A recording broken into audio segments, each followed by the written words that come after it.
like I said, real fast, we're going to finish off with our last couple slides from our chapter 3. If you remember, we were talking about different types of histories.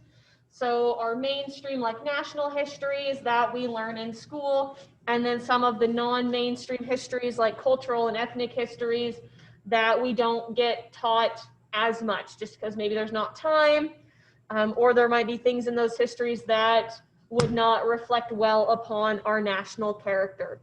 So we managed to talk about colonial histories last week, and then the last couple ones we're going to talk about is socioeconomic and religious, and then just kind of wrap it up with historical legacies. So socioeconomic class histories. So this is, people's income, their money. So what socioeconomic status that they have.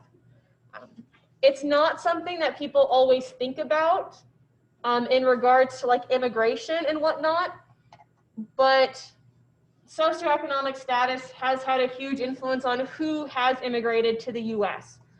So during like the potato famine, the Irish immigrated to the US. Right now we have a lot of people coming up from Central and South America fleeing poverty, but also violence down there. Do you have a question, or are you just itching your hand? Sorry, I drew a hand. Okay, yeah, I wasn't sure. But it's not always only the poor or the desperate who decide to immigrate because of socioeconomic issues. I don't know if you guys learned about the Russian Revolution in history class, but 1917, the current government, well, the communist government, started taking over, and they started killing off the royalty, the nobles, and anyone who was wealthy. If they were affluent, then their choice was to flee. A lot of them went to France or be killed. Cuban Revolution, once again, communism, wealthy Cubans fleeing Cuba so that they wouldn't be imprisoned or possibly killed.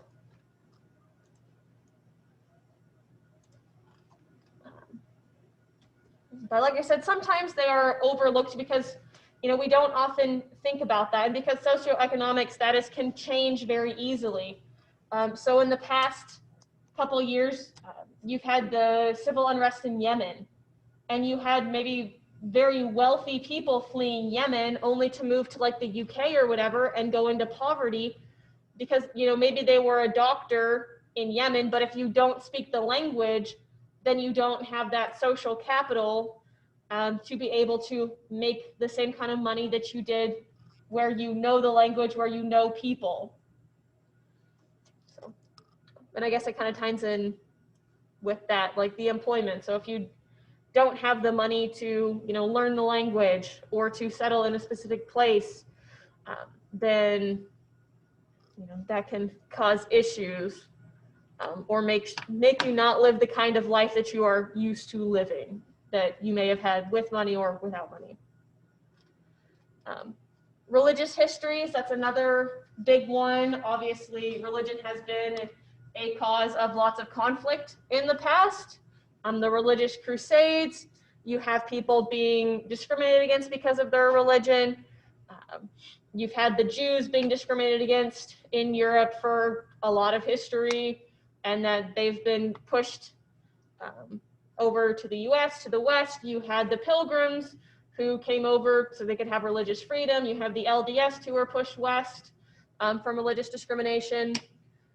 So that causes the migration, and that is for a lot of people, that's an important part of their identity, their religious identity, and how it may influence how they believe about themselves or the world.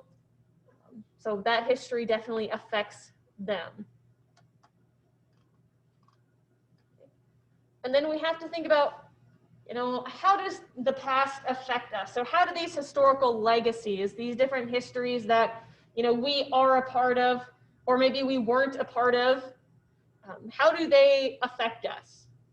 So how does the American legacy of slavery or of religious discrimination, or of just discrimination against basically any different type of new immigrant coming in from wherever, from the Irish, Chinese, Italian, any of the Latino immigrants coming up now, like, how does that affect us?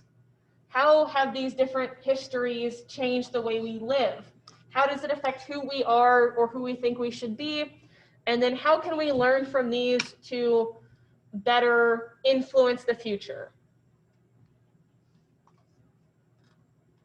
So how do we build some of these skills? So, we don't know what we don't know.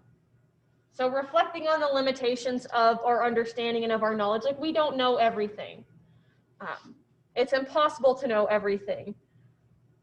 But how have the things that we do know, how have they been marketed to us? So how has American history been presented to us? Probably in a really positive light. We are Americans, most of us. Or we live in America, so we have been exposed to that marketing of history. And it's all pretty positive, right? We think, woo, but that doesn't mean it's all, sunshine and happiness. There are dark things in every country's history and every person's history. So how are these histories important to different people in different ways?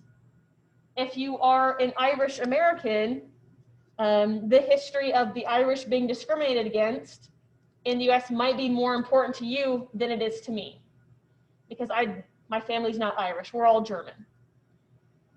If you are LDS, the history of LDS persecution and moving is probably more important to you than it is to someone who isn't. If you're Native American, the history and relationship between the Native Americans and the different tribes and the people colonizing the West are probably different than someone whose family didn't experience that.